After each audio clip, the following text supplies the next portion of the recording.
Boa noite. No programa de hoje vamos nos aventurar pela Catalunha, a mais rica região da Espanha.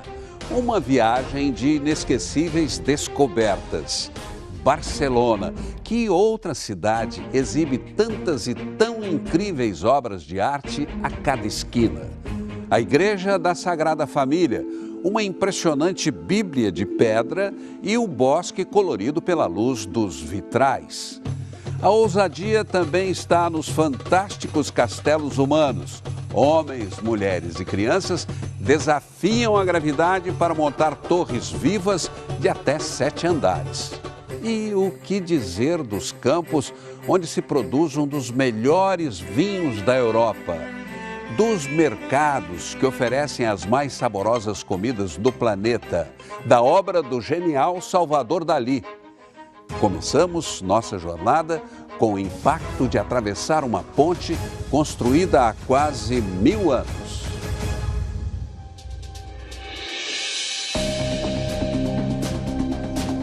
A gente chega aqui cheio de perguntas.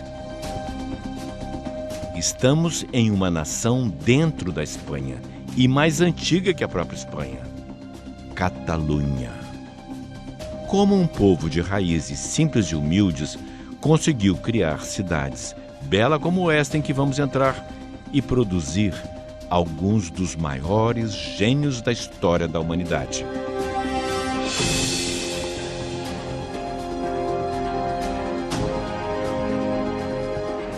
Qual a origem desta sociedade rica e desenvolvida que hoje desperta curiosidade no mundo todo?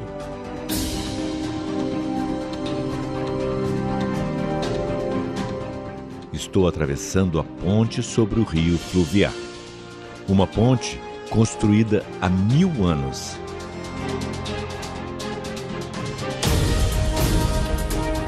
Eu caminho pelas mesmas pedras pisadas durante 10 séculos.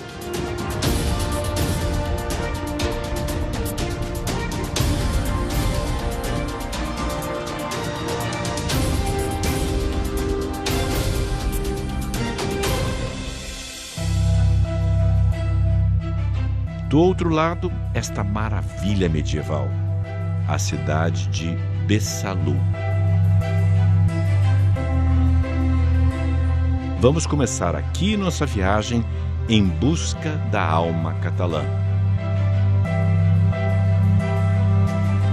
Besalú, a 130 quilômetros de Barcelona, é um tesouro preservado ao longo dos séculos. Restaram intactas as ruas estreitas, as casas de pedra, ladeiras, escadarias. O que faz de Besalú um dos conjuntos urbanos mais bem preservados de toda a Catalunha. Na praça central, o mosteiro beneditino de Saint-Père, São Pedro em catalão. Ao sol da primavera, a agitação das andorinhas entrando e saindo de seus ninhos. Está ouvindo este barulho? É o segredo de Besalú que a gente vai revelar para você. Uma tradição bem antiga e bem catalã. O ferro forjado. A arte de trabalhar o metal incandescente. Uma arte que exige força, rapidez e extrema habilidade.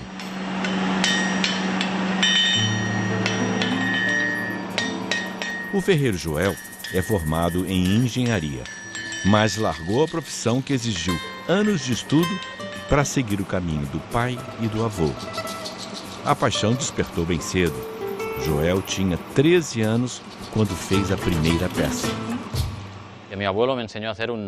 Meu avô me ensinou a fazer um gancho com ponta para pendurar presunto. Joel explica.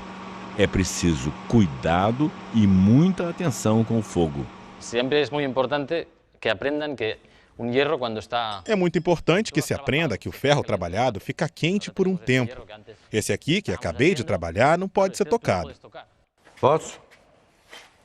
É melhor não.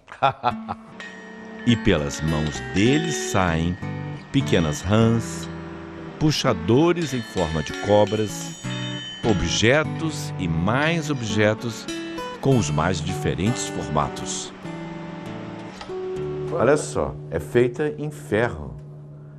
Isso aqui é forjado no fogo. A história desta peça é que eu fui a visitar uma casa que há em Barcelona. A história dessa peça é que fui visitar uma casa que existe em Barcelona. É a Casa Bellesguard, que tem o desenho de Gaudí. Sempre gostei dessa peça quando a vi em fotos.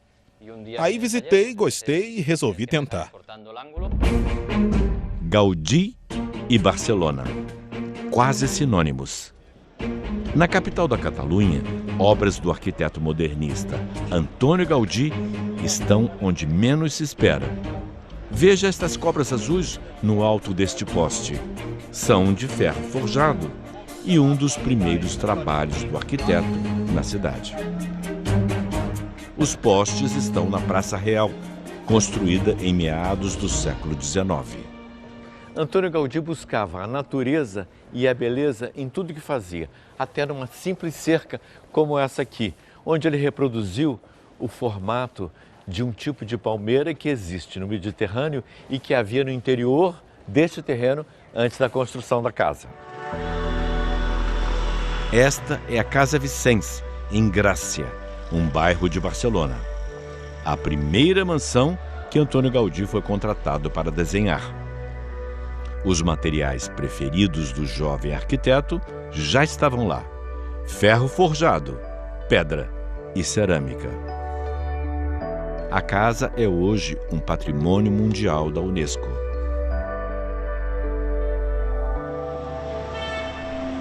A mesmice da cidade grande é quebrada há mais de 100 anos pelas belas obras deste genial catalão. A arquitetura para sonhar, como definiu o conterrâneo Salvador Dalí. Na Casa Milá, conhecida como La Pedrera, as sacadas surgem exuberantes como folhagens. Um minucioso trabalho em ferro forjado. Soy Silvestre de Brasil, encantado de conocerlo. De Televisión de Brasil. ¿Me dejas sacar este grosso aí? Não, tranquilo. Este é o pai de Joel, Manuel, que veio logo que ficou sabendo que brasileiros tinham vindo entrevistar o filho. O fascínio pelas artes e ofícios antigos que encantou Gaudí ainda encanta o velho artesão.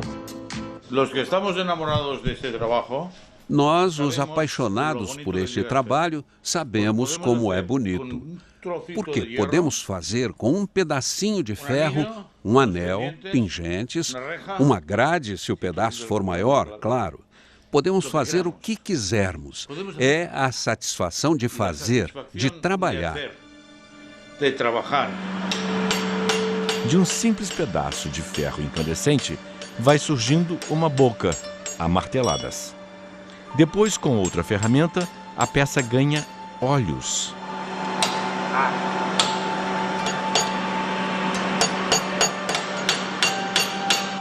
E se o ferro esfria, é preciso levar de novo ao fogo. Quase pronto, o pequeno dragão ainda precisa de orelhas.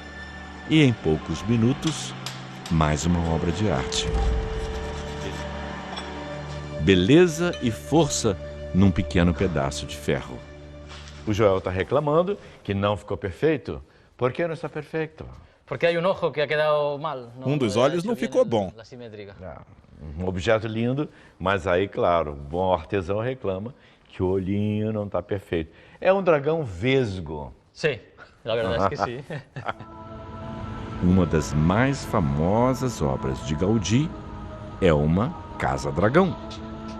A obra, encomendada pelo rico empresário Josep Batlló, foi construída no final do século XIX, na Barcelona, que crescia além dos muros da antiga capital. Nas paredes, um trabalho cuidadoso transformou o reboco em escamas. No teto, um redemoinho. E no sótão, é como se estivéssemos dentro do dragão.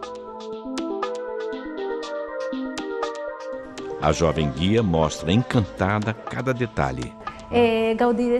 Gaudí dizia que a linha reta era a linha do homem e que a linha curva era a linha de Deus. Ele queria que Deus gostasse de suas obras. O jovem arquiteto Gaudí, como todo mundo, teve um começo. E foi como estagiário que ele participou da construção desta fonte, até hoje a mais linda da cidade. O historiador de arte Ángel Monleo Marsal nos acompanhou na visita ao Parque da Cidadela. Ele projetou todo o sistema hidráulico, que canaliza e move a água, da fonte e do espelho d'água. A fonte magnífica foi construída para a Exposição Universal de 1888. No alto, um símbolo de inspiração romana, a quadriga da Aurora. Uma escultura de ferro que nos primeiros tempos era folhada em ouro e anunciava os novos tempos. A Catalunha se transformou muito com a Revolução Industrial e se tornou um polo de riqueza na Espanha. Nesse processo de ascensão da nova classe dominante, o que essa classe queria era mostrar o poder. Mostrar que era diferente da classe anterior, através, por exemplo, de suas casas. Por isso, os palácios foram construídos no meio da cidade, com uma arte nova, o modernismo. Conforme a cidade enriquecia e se expandia para além das ruas estreitas medievais, mais trabalhadores chegavam para as indústrias. Essa população maior começou a se comportar de uma forma, digamos, mais liberal. Para alguns, uma forma pecaminosa. Aí uma associação religiosa decidiu criar uma igreja especificamente para isso, para a população pagar seus pecados.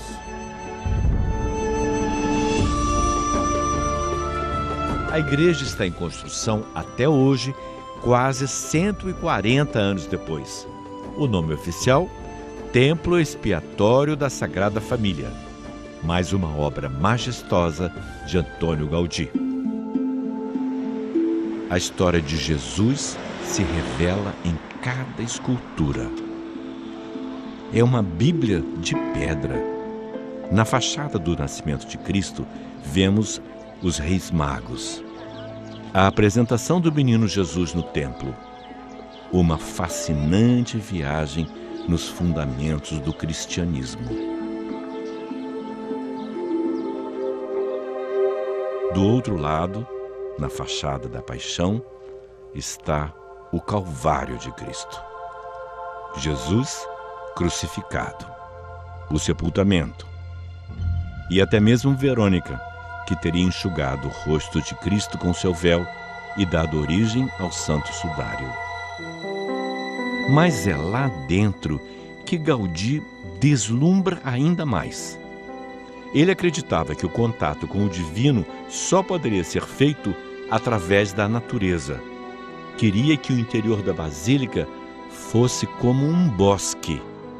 E como ele conseguiu. Nos vitrais, os nomes de grandes doadores. Até hoje, a Sagrada Família não pertence à Igreja Católica nem ao governo espanhol. Ela é propriedade de uma fundação privada que constrói o prédio com doações e com o dinheiro dos ingressos. Hoje, 1.300 pessoas por hora admiram boquiabertas a obra genial do arquiteto catalão. O artista que criou tantas belezas que se tornaram símbolo de Barcelona e da Catalunha vivia na pobreza, por opção, e se vestia com tal modéstia, com tal simplicidade, e as roupas iam se gastando, que aos 73 anos, quando ele foi atropelado por um bonde, as pessoas que o socorreram levaram para um hospital que atendia pobres, e ele quase foi enterrado como um mendigo.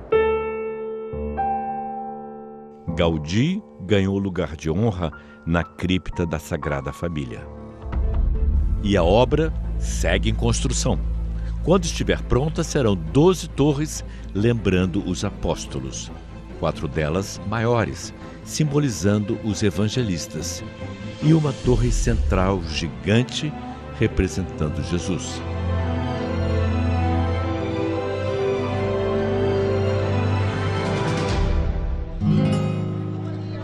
Num domingo de sol na primavera, a frente da Basílica é tomada por turistas. Talvez não exista lugar melhor para conhecer outra tradição catalã, os castellers, os castelos humanos. Todos os bairros, as pequenas cidades, têm grupos de castellers. Um a um eles se enrolam em panos pretos. Logo, logo vamos saber para que servem. As crianças botam capacetes. Esta mulher tem 2 filhos pequenos entre os participantes. Eu pergunto se ela não tem medo que as crianças caiam. Não, se eles caem, a gente pega eles embaixo. Oscar, que é engenheiro, está no grupo de castellers há 13 anos. É a sensação de ir aprendendo, ir avançando, ir melhorando. E tem a equipe. As pessoas são como um grupo de amigos. Parece confuso, né? Mas aos poucos a multidão toma forma. Eles fazem filas a partir do centro do grupo. Cada um protege com os braços a pessoa que está à frente. Sobre a multidão começam a escalar outras pessoas. Enrolada na cintura, aquela faixa preta dá segurança e serve de apoio para a escalada. A gola da camisa é presa na boca, para evitar que a roupa escorregue. Aos poucos, um grande castelo humano vai se formando, com 3, 4 e até 7 andares. E lá no alto, uma ou mais crianças que levantam a mão quando conseguem chegar ao topo. Aplausos!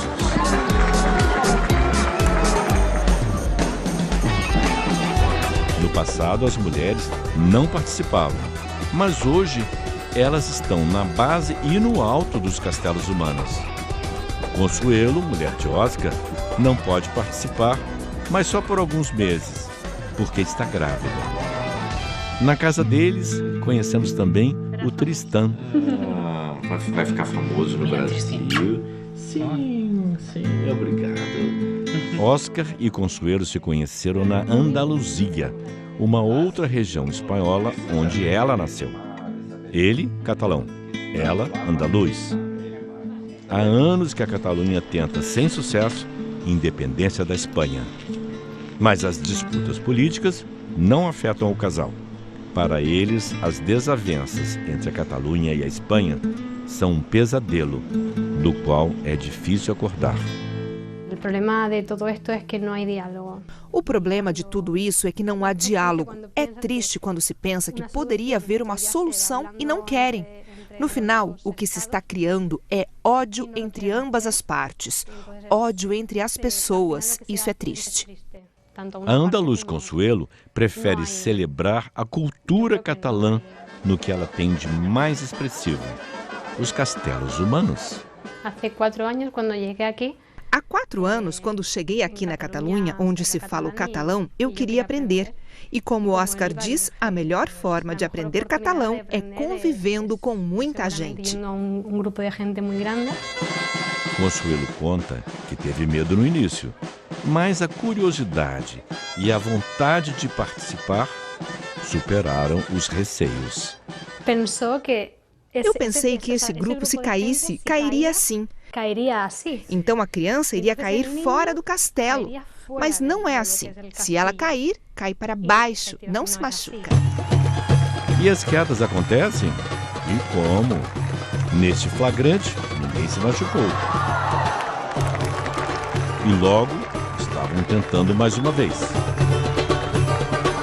Em frente à igreja, em que a arquitetura é pura audácia, só poderíamos mesmo encontrar um grupo de gente corajosa, destemida, ousada. E vendo do que são capazes, entendemos como este povo chegou até aqui.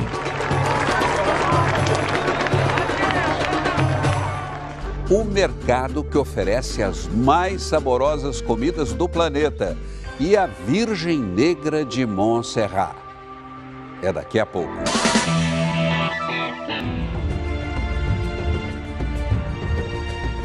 O clima mediterrâneo entre o mar e a Cordilheira dos Pirineus faz da Catalunha a maior produtora de vinhos da Espanha.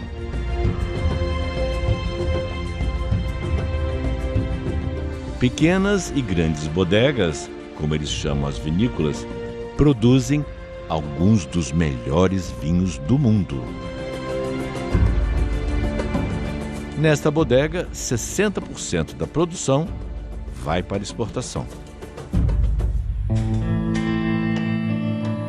O enólogo Martí nasceu em Penedès, uma das 9 regiões produtoras de vinhos da Catalunha. Se você passeia de carro pela área, você vê os vinhedos. Nos restaurantes, nos bares, se consome muito vinho. Nos terraços de Barcelona, se consome muito vinho. Faz parte da nossa cultura.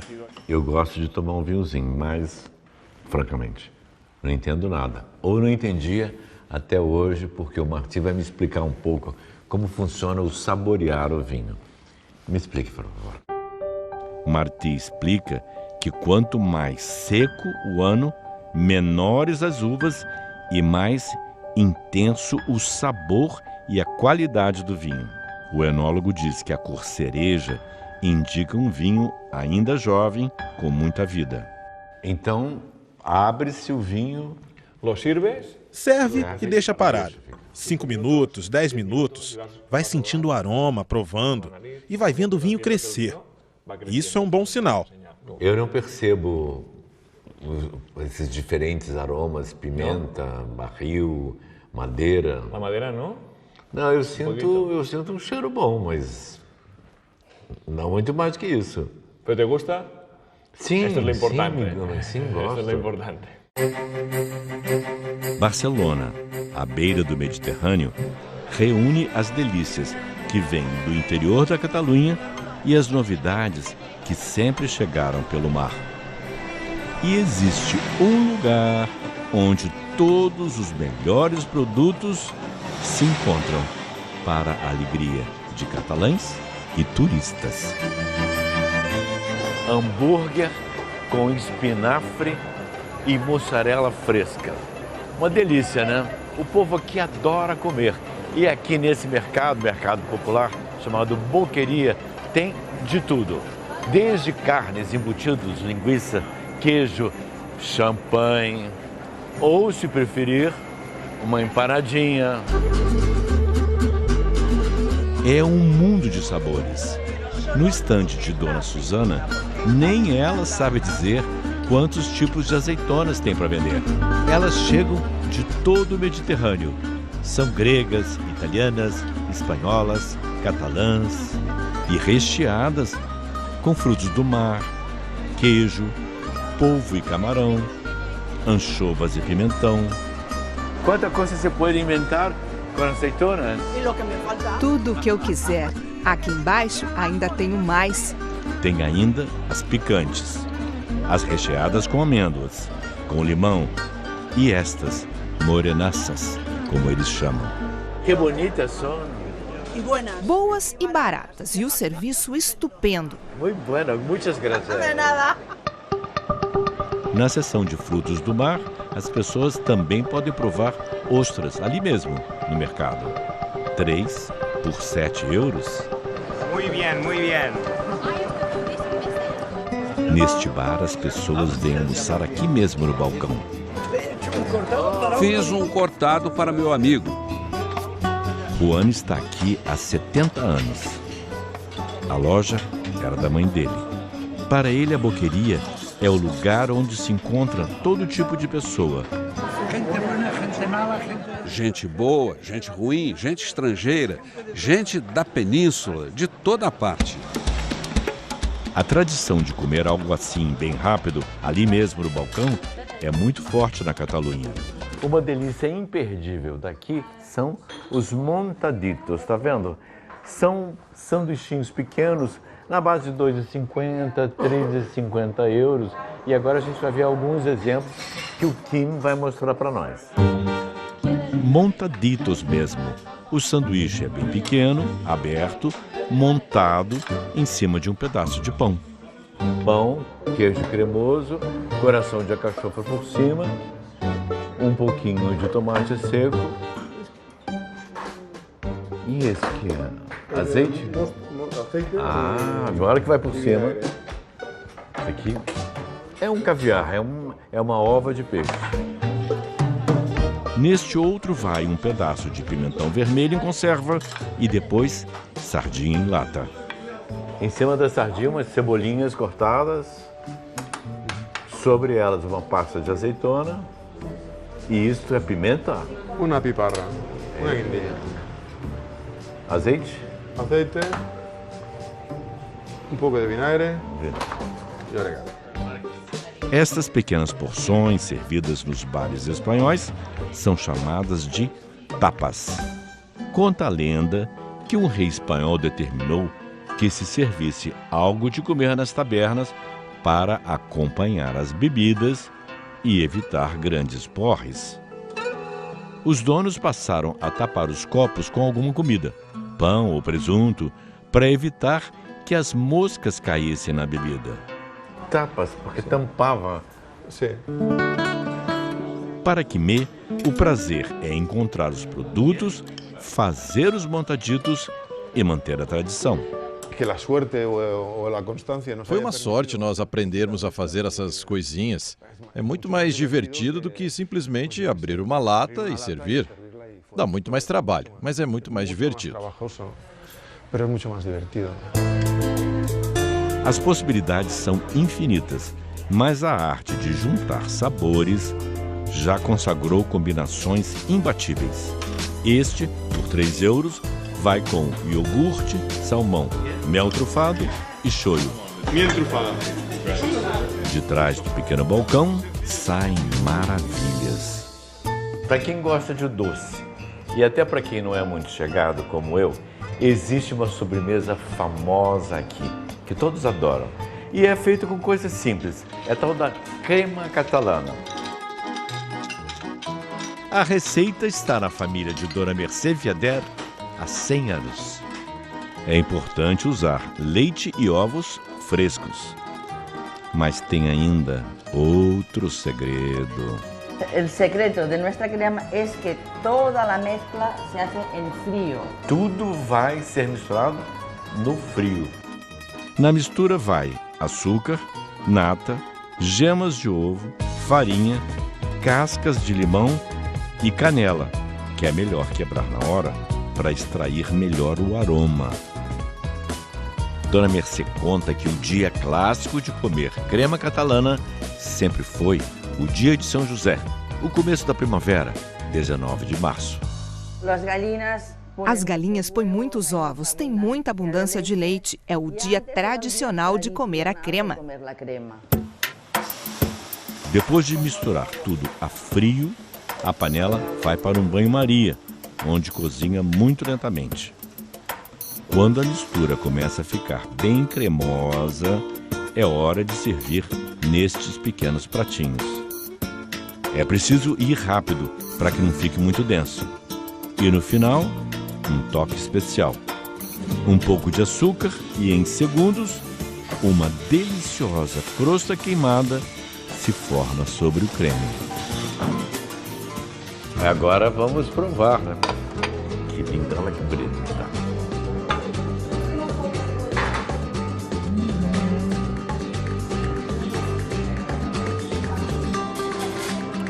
Que delícia! E a consistência de creme. E aqui é só uma camadinha do açúcar queimado por cima. Aceita?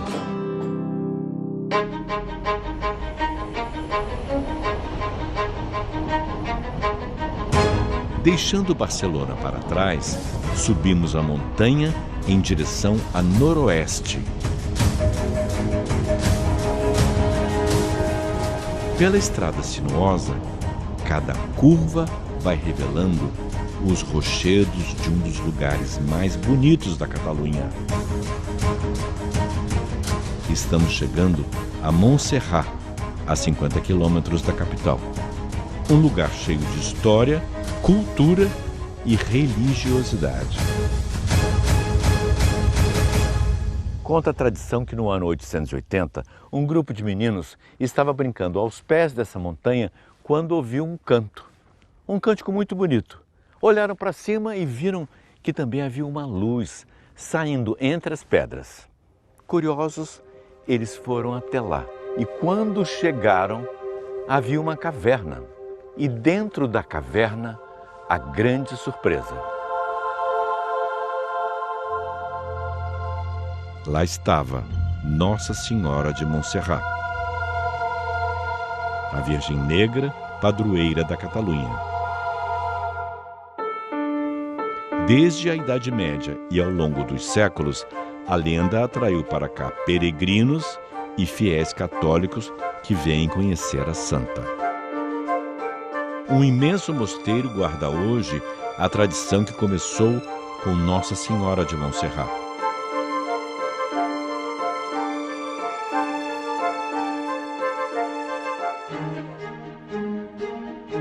Foi no século XII que a Catalunha, que já existia como nação, com uma língua própria, falada e escrita, passou a fazer parte do Reino de Aragão, o embrião da atual Espanha. Desde então, esses mosteiros antigos tiveram papel fundamental na preservação da língua catalã com a publicação de livros. Os monastérios beneditinos sempre estiveram enraizados no território e na cultura do lugar. Por isso, aqui no Monastério de Montserrat, tratamos de uma forma especial e temos um grande carinho pela língua e também por todas as tradições do povo catalão. E entre as maiores tradições, a devoção à Virgem Negra.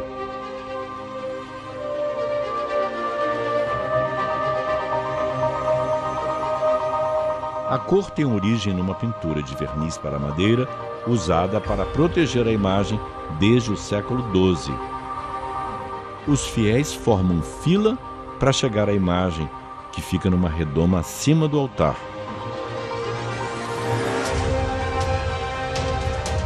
São quase 3 milhões por ano. Fé no ritual que dura apenas alguns segundos.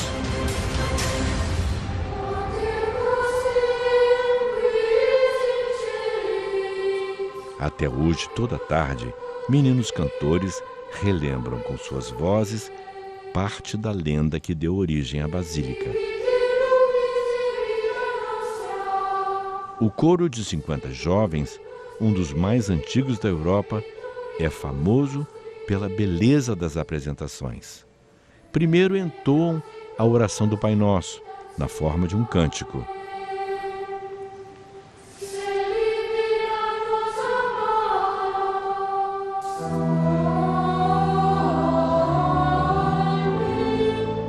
Depois, em homenagem à Mãe de Jesus, cantam Salve Rainha, sempre em latim.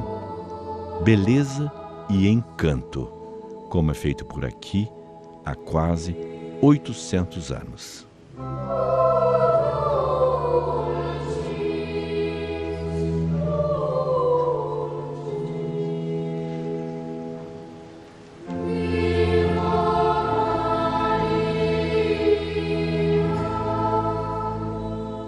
No nosso site você encontra a versão completa da apresentação dos meninos cantores.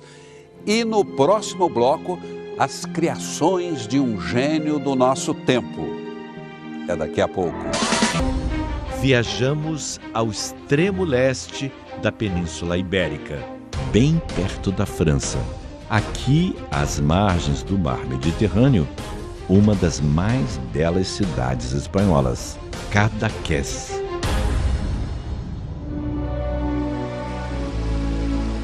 Nos arredores fica Port Igat, que em pleno século XXI mantém a tradição dos pequenos barcos de pesca como antigamente.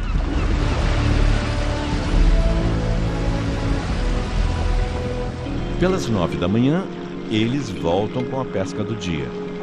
Quem chega é Rafael, um dos que resistem às poderosas indústrias pesqueiras.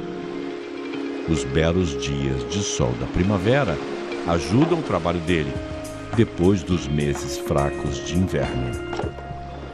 Qual é a frase? É enero e fevereiro, as redes no gallineiro. Em janeiro e fevereiro, as redes no galinheiro. E aquele grande? Este é uma barracuda. Ah, barracuda. E bonito, atum pequeno, da família dos atunes. A curiosidade leva a uma pergunta óbvia. Qual o peixe favorito do pescador? E qual é o seu favorito? El mío tiene 4 patas normalmente. Esse se chama vaca. Se chama vaca. Filete a poder ser.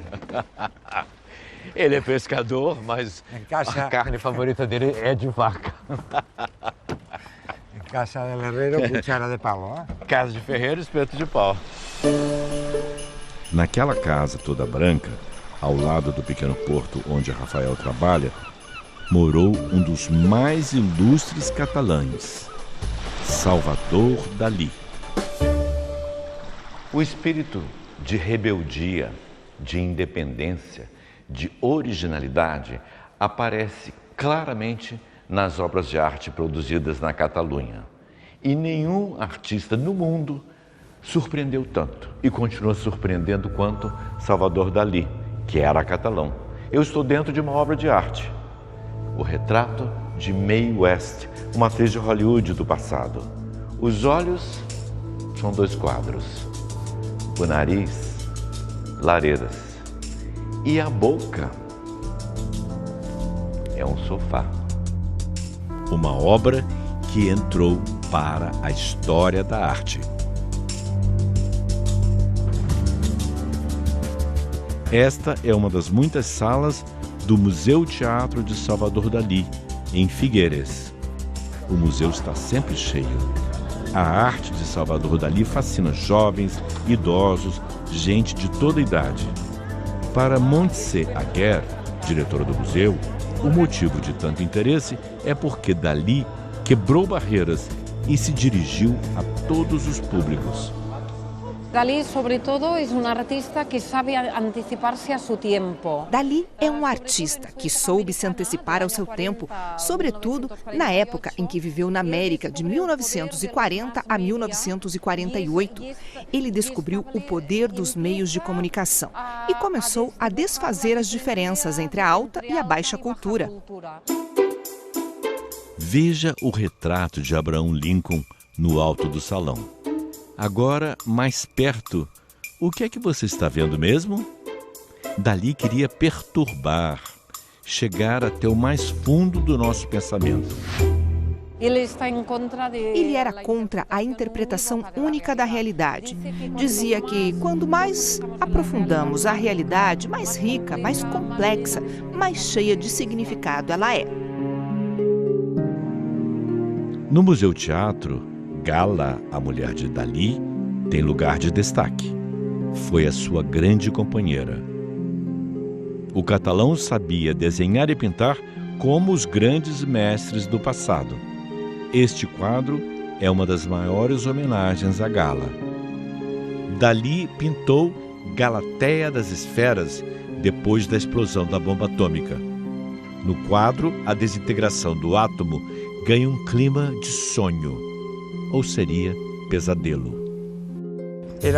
Rafael lembra de Gala como uma mulher bonita, mas de personalidade difícil. Tinha fama de ser mala. Gala era quem vinha comprar peixe. Dalí gostava de peixes pequenos, ou então vinha ele mesmo buscar polvos.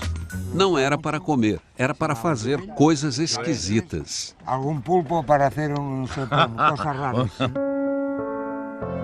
Dalí surpreendia o vizinho pescador e o mundo com suas ideias.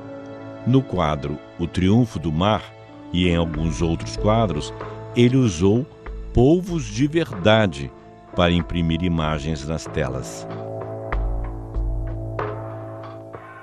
Solo desde lo ultralocal se puede llegar a lo universal. Somente partindo do ultralocal podemos chegar ao universal, expressando seu universo que, no caso de Dalí, era pequeno, sobretudo Portligat e Cadaqués, e nele concentrando seus medos, suas fobias e suas paixões.